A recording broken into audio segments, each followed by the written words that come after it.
বন্দে ভারত এক্সপ্রেসের নিরাপত্তা বাড়াতে বড় উদ্যোগ ভারতীয় রেলের। এবার ট্রেন চলাচলের সময় ড্রোন ক্যামেরায় নজরদারি বাধ্যতামূলক করা হচ্ছে। কেন নেওয়া হলো এই সিদ্ধান্ত আর কতটা বাড়বে যাত্রীদের নিরাপত্তা, বিস্তারিত থাকছে আজকের রিপোর্টে। বন্দে ভারত এক্সপ্রেসে যাত্রী নিরাপত্তার কথা মাথায় রেখে বড় সিদ্ধান্ত নিল ভারতীয় রেল। অত্যাধুনিক পরিষেবা, উচ্চগতির চলাচল এবং আরামদায়ক ভ্রমণের অভিজ্ঞতা এই ট্রেনকে বিশেষ করে তুলেছে। পরিসংখ্যান বলছে মাত্র 1 বছরের মধ্যেই প্রায় 4 কোটি যাত্রী এই ট্রেনে ভ্রমণ করেছেন, যা ভারতীয় রেলের পরিবর্তিত চেহারার এক গুরুত্বপূর্ণ ইঙ্গিত বহন করছে। ভারতীয় রেলের এই সাফল্য দেশের পরিবহন ব্যবস্থার আধুনিকীকরণের পথে একটি বড় পদক্ষেপ হিসেবে দেখা হচ্ছে। যাত্রীদের মধ্যে দ্রুতগামী ও আরামদায়ক ট্রেনের চাহিদা ক্রমশ বাড়ছে এবং বন্দে ভারত এক্সপ্রেস সেই চাহিদা পূরণে গুরুত্বপূর্ণ ভূমিকা পালন করছে। বিশেষজ্ঞদের মতে এই ট্রেন শুধু সময় বাঁচায় না, বরং ভ্রমণের মানও অনেকটাই উন্নত করে।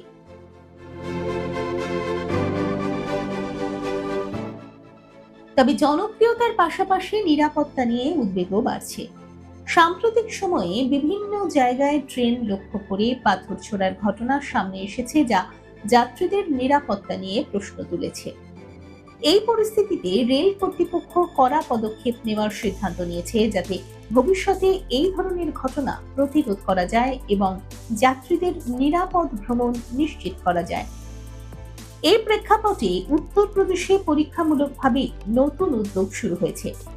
গত বৃহস্পতিবার থেকে ট্রেন চলাচলের সময় ড্রোন ক্যামেরা ব্যবহার করে নজরদারি বাধ্যতামূলক করা হয়েছে।